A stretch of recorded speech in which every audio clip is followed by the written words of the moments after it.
Денес доставивме барање до собранието, подпишано од представници на организаторите на овој мирен протест, кој трае трет ден, пратениците да не го усвојат предлог законот за употреба на јазиците.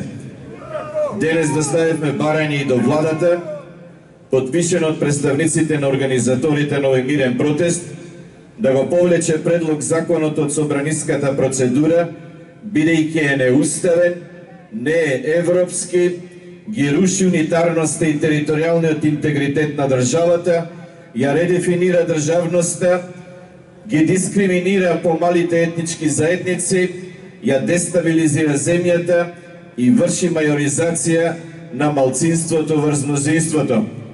И секако не смее да се злоупотребува пред престојните локални избори.